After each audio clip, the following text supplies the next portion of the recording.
Hello guys, MonkeyBot here, back for another Evolve Stage 2 tutorial. Today we'll be talking about the next supports within the support class, which will be cabot. So let's talk about cabot. Right, cabot is probably the most damaging support, well no, he is the most damaging support in the game currently. Basically with his damage amplifier. So there's two sorts of perks which I like to go. The first perk would be Afterburners for me. Some people like to take item swap speed. This will help increase or decrease the amount of time they need to react to amplify the damage. To amplify the damage alongside the assault. This will give them more time to react to do that. But as my reaction time's quite good, I would take Afterburners, just for that little bit extra dodge. And then the next, there's two sets of perks which you would normally take for cabot. You can either take Double Capacity, which will give you 35% extra capacity, or you could take Double Reload. Double Capacity is better for the short run, so if there's a dome which is going to be over quite quickly, capacity can then get that dome down a lot quicker, which will force the monster to run. But reload is better in a longer engagement, so at a stage 3 fight, reload will definitely help you out. A lot more. So I'm going to be taking double reload for this.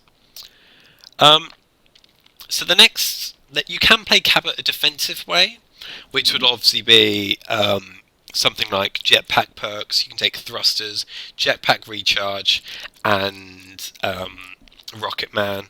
As cabot, you will be focused a fair amount. You won't be as strongly focused as someone like Hank or Sunny, but you'll definitely be focused a lot more than Carla or Bucket. So Hank is kind of in the middle of whether you'll be focused a huge amount, because the amplifier is very strong and most monsters do want to get rid of that. For this run I'll be taking reload. I prefer a much aggressive kind of cabot style of play, so I'll be taking reload. Right, so next let's talk about the medics. You want to be taking medics who are very good at their own survivability. So Val's survivability, she doesn't survive very well without a decent support, so I don't really take, or decent defensive support should I say, very well. So Val's probably not the best pick. Rogue Val is very good. She can deal a lot of damage by herself, and she obviously has that healing field which can keep her alive for so long. Laz is very good because you will be getting strikes with the cabot comp, and if the Lazarus player can stay alive, maybe he can prevent some of those strikes or force the monster to stay even longer to deal the damage while he finishes off the body. So he can kind of help force the monster to stay a bit longer, so you can use that damage up a bit more. Kyra is very good. Her own survivability is very good, as well as healing for others. Slim is very good. Again, like Kyra, he can heal everyone at the same time, more effectively than Kyra. And the fact that he's constantly using his leech gun, which will help out with that amplifier. Quantum Kyra, not so much. You need to be aggressive, and the healing fields, the regeneration fields, sorry, restrict that, and you've got to stay within those fields, so you can't really be aggressive that much. Emma is kind of quite similar. You've got to stay within the healing buoys, and his healing isn't strong enough in my opinion without a defensive support. Paladin Parnell, who is out right now, but I obviously haven't got the update because I haven't got internet at the moment. Paladin Parnell is probably the best medic to go with a cabot, because if he's being focused, his survivability is strong, but if other people are being focused, he can keep them up for quite a while also. For this run I'll take Rogue Val this time.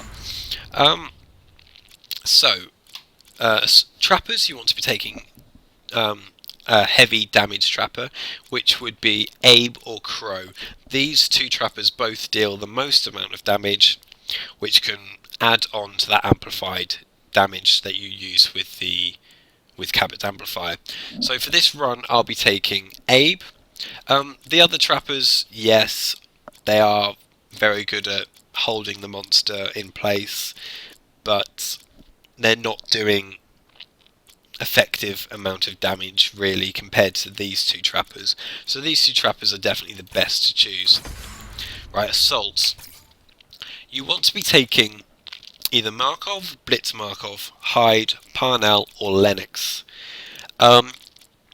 These are reliable damage sources, and you can easily know when to amplify the damage and to get the most out of the amplifier. That's all that Cabot's about. Cabot is about the amplified damage, and these are the most reliable ways you can do that. Markov, as soon as he uses the lightning gun, you then want to use the amplifier. So just at the same time, doesn't matter. As soon as you see the lightning gun, that's when you amplify. Blitz Markov, you want to wait until he's in the 3rd stage of his Tesla gun, but just before he gets to that gold beam to deal the most effective damage. You can get through an entire bar of armor if you can amplify that gold. The entire armor. The max amount of armor you can have. You can get rid of all of that if you amplify that gold beam. It's insane amount of damage. Hyde, you kind of want to amplify the toxic grenades while the hunter is standing in the toxic grenades. That's when you want to amplify, because he'll amplify the toxic grenades and the flamethrower at the same time, and you can deal a lot of damage. Parnell, you want to be waiting for the super soldier to deal the most amount of damage. That's not the only time you want to use it with Parnell, because super soldier will recharge a lot slower than Cabot's amplifier, but you want to make sure you have a full amp ready with that super soldier. Lennox, the thing is with my team with Lennox, we like to, when it's the last minute of the dome, we kind of want to save a Thunderstrike as well as at least half of the amplifier, possibly even more. This is to get, if you amplify the Thunderstrike, you can get a bar of health off easily. So when it's on the last minute of the dome, we amplify a Thunderstrike to then drop that dome and do an additional bar of health. Torvald is too risky in my opinion. You want to be amping the mortars, but the mortars are just too risky and they're not guaranteed to hit every time. Renegade Abe just doesn't have enough burst damage in my opinion. So the amplifier just isn't as strong as it could be with the other assaults. So that's why I would choose these 5. So for this run, I'll take Lennox. So we'll be up against a Elder Kraken, and then we'll talk about the abilities. So he's got the Rail Cannon, the Damage Amplifier, the Dust Tag, and the Shield Burst. The Rail Gun is quite a high damaging weapon. It can shoot through walls for up to, I believe it's something like 15 to 20 meters. So it can go through about a 15-20 meter wall, and then it will go, as soon as the wall is finished, it will then break up into like a shotgun shell area of effect to then shoot the monster within a 15 meter radius on the other side of the wall.